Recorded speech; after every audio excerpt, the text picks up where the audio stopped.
With Super Bowl LVIII this coming Sunday, I wanted to explore a massively underrated and unknown American football game called Backbreaker. Backbreaker was released as a console-exclusive game for both the Xbox 360 and PlayStation 3 on June 1st, 2010, and the reception to this game was somewhat mixed, with a divided opinion on multiple aspects of the game, from the potentially discombobulating down-on-the-field view to a bare-bones single-player experience. Backbreaker would fizzle out before a sequel was greenlit, and since then, the game has largely been forgotten about, with only a tiny community keeping the game alive. The genre of simulation football games is one that isn't like most other categories of games, because instead of having many titles competing with a variety of differing features and gameplay mechanics, football games are dominated by one name only: Madden. But wait, you might ask, isn't Madden a series known for literally not innovating for almost 2 decades in a row? Yes. For those of you that aren't aware, Madden NFL is virtually the only football game that players can purchase, especially if you are looking to play as official teams from the league. The official NFL licensing not only allowed Madden to recreate the genuine look and feel of professional matches, which brought many fans in, not just for the gameplay, but also for the authentic NFL experience it delivered. The problems with the game, however, are quite prominent, with the biggest problem being that the plays are dictated by these canned animations, which often create moments that seem contrived rather than naturally occurring. Accompanying this problem is the strange running animations that players have often complained about. Similarly, the tackles are snappy, taking the dynamic and fluid nature out of the game and forcing a stiff animation as a replacement, and that often results in a more scripted and less dynamic experience. So with all of Madden's flaws in mind, Backbreaker likewise faced a multitude of challenges that ultimately led to its failure when it was released. A significant source of contention was the new down-on-the-ground third-person view that the game implemented, a significant change from the typical top-down view that other football games are known for. This was a move which many found disorientating, given that the action is all-encompassing, which the new perspective hinders. Furthermore, Backbreaker was quite lacking in the single-player department, with very little for players to expand upon. With the basic exhibition mode and tackle alley, which was basically where a player ran from one end of the field to the other, the modes simply were not in-depth, unlike Madden, which had significantly more detailed teams and expansive modes. And the lack of official NFL branding also affected how people perceive the game. There's just something about playing as a fake, random, generic team because most players wanted the NFL experience and Backbreaker simply didn't provide it. The one standout feature that Backbreaker had over Madden, however, was the Euphoria physics engine. According to Natural Motion CEO Torsten Ryle, players will never make the same tackle twice. This was the defining ingredient for Backbreaker, the main selling point. Unlike the canned animations that gave way to stiff and artificial movements, the real-time physics engine that provided Grand Theft Auto 4 and Star Wars The Force Unleashed, the iconic ragdoll moments that we all know, was now going to provide unforgettable tackles and hits in Backbreaker.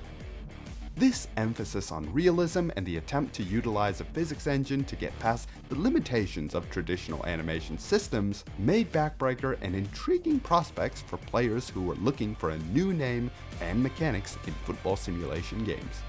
But as you might guessed it, the physics didn't save Backbreaker because the game also suffered a lot of other issues that impacted how players enjoyed the game.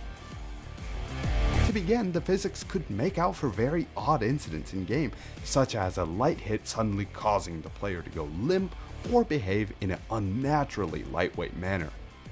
With no commentary providing any narration to the action happening on the field, the game simply felt empty. As many players are familiar with the banter one would expect from a major football game. Another prominent problem that many players had revolved around the lack of variations in plays and the apparent difficulty that the game AI had with adapting to repetitive strategies. This lack of challenge basically allowed players to exploit the game's limitations by spamming the same play again and again and again without any resistance from the computer whatsoever. Another issue that many players had while playing this game against the AI opponent was that during kicking plays the AI would rough up the kicker, which is highly unrealistic behavior. As for passing, players also made it clear that there was more to be desired on that end, as the controls were intended to be as simple as possible, but you know how that always typically ends, because the simple controls ended up muddling many opportunities players had to pass the ball to their intended receiver. Lastly, the graphics to some were not as good looking as Madden 11, the competing football game that year. The players on the field simply didn't have any character to them, and not just because they were mute, literally because none of them have faces. Seriously, look at all of the players. They all have a face shield covering the top portion of their head, so there's really no variation between the players, unlike Madden, which models the players based on their real-life counterpart. To make the problems even worse, any names referring to NFL teams or their players could not be used in Backbreaker at all. In fact, when players competed against one another online, the custom team names wouldn't even show up on the other player's screen. It would only present a generic, preset name and picture, hiding all of the custom work done by the other player. Speaking of custom teams, one feature that Backbreaker implemented arguably better than Madden and any other football game since then is the custom team editor. Players were able to create virtually any design that they could come up with. So when you look at Backbreaker, you can't help but feel that the game is somewhat tragic. The game sought out to deliver a unique and realistic take on football with its Euphoria engine. And while this feature was praised then and now, Backbreaker unfortunately had a number of problems that just contributed to its ultimate failure. Perhaps the biggest setback for Backbreaker was its lack of official licensing from the NFL, forcing the game to feature generic teams and players. In contrast, the Madden series, despite its own criticisms, managed to keep its dominance over the genre due to its exclusive contract with the NFL, providing it with the legitimacy that Backbreaker unfortunately lacked. And because the game faced criticism for weak online play, lack of single-player depth, poor passing mechanics, and the strange appearance of the graphics and players, in addition to the close on-the-field camera perspective, those were all problems that just combined itself to become a perfect storm that unfortunately caused the game to be overshadowed greatly by the Madden series. But despite all of the problems that Backbreaker had, many still agree that the game remains as a fantastic example of what a good football game can be.